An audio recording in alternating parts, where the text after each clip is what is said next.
မင်္ဂလာပါရှင်ကိုကိုရိုရေကျမရဲ့အသိပညာဘုဒ္ဓတာများကိုအမြဲတင်ဆက်ပေးနေတဲ့ Healthy Habit Sunny Channel လေးကနေပြန်လည်ကြိုဆိုလိုက်ပါရရှင်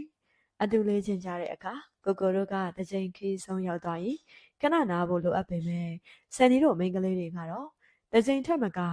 ခဏပန်းနိုင်ရောက်လို့ရတဲ့သဘာဝရှိပါတယ်နော်ဒါကိုကိုကိုတို့ကသာနေစနစ်ကြချကူညီပေးမယ်ဆိုရင်ဆန်နီတို့မိန်းကလေးတွေဟာလေ့ကျင့်ခန်းပန်းနိုင်မှသည်ကောင်းကင်ဘုံကိုအချိန်ချင်းရောက်သွားနိုင်မှာပါအဲ့ဒါဘလို့လိုအပ်ချက်တွေရှိတယ်ဆိုတာကျမရဲ့အရာဆန်နီနဲ့အတူတူအဆုံးထိလိုက်ပါနားထောင်ကြည့်ကြပါအောင်နော်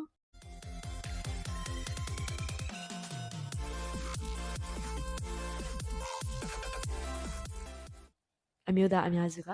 တမချိတ်လေးကျင်ခံတစ်ချိန်ပြီးသွားတာနဲ့အာရင်ကုန်ခန်းပြီးအိပ်ပျော်သွားတတ်ကြပါတယ်။ဒါပေမဲ့ဆန်နီတို့မိန်းကလေးတွေကတော့ပထမအချိန်ပြီးသွားတဲ့အခါမှာခန္ဓာကိုယ်တွေကသွေးလည်ပတ်မှုတွေကအချိန်တက်နေတော့မယ်ကိုကိုတို့ရေအဲ့ဒီအချိန်မှာဆက်ချင်းကြီးရမပြတ်ဖဲနူးညံ့တဲ့အစာပြိုလေးကျင်ခံလေးတွေ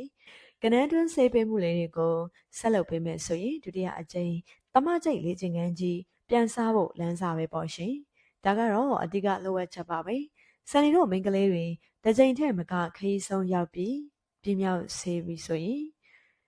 ဖုတ်ကြီးအတွန်းပိုင်းလုံစော်မှုထက်အပြင်ဘက်ကပန်းဖူးစိတ်လေးကိုအသားအရလေ့ကျင့်လုံစော်ပေးဖို့လိုအပ်ပါတယ်။အဲ့နေရာလေးကိုညဉ့်ညံ့တသားလေးလေ့ကျင့် train ပေးတာဒါမှမဟုတ်နှက်ခမ်းလေးနဲ့ထိတွေ့ပေးတာမျိုးကဆန်နီတို့ကိုနောက်ထပ်လေ့ကျင့်ခန်းရေးကောင်းကင်ဘုံတစ်ခုစီကိုအမြန်ဆုံးပို့ဆောင်ပေးနိုင်ပါတယ်ရှင်။တကြိမ်ခီးဆုံးရောက်ပြီးသွားတဲ့အခါအမျိုးသမီးတွေရဲ့အင်္ဂါအစိတ်အပိုင်းတွေဟာ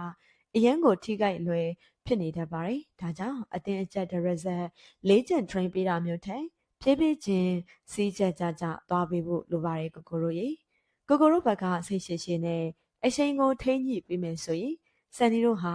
မောရမယ်မသိပဲထူးခြားတဲ့လေ့ကျင့်ခန်းရဲ့အကျိုးအာနိသင်ကြီးတွေကိုတတိတန်းကြီးခံစားရမှာပါရှင်။ကဲကိုကိုတို့ရေဆန်နီလေးဒီနေ့တင်ဆက်ပေးသွားတာကတော့အမျိုးသမီးတွေရဲ့လိုအပ်ချက်တစ်ခုပဲဖြစ်ပါတယ်နော်။နှစ်ရက်ချားတိုင်းမှာလည်းအခုလိုမျိုးထိမိအစိမ့်နေတဲ့ကျမရေးဆိုင်ရာအသိပညာများကိုဆက်လက်မျှဝေပေးသွားမှာဖြစ်လို့ channel လေးကို like and subscribe လုပ်ရင်းစောင့်မျှော်အားပေးနားဆင်ကြပါအောင်ရှင်အားလုံးကိုအရန်ချစ်ပါတယ်နော်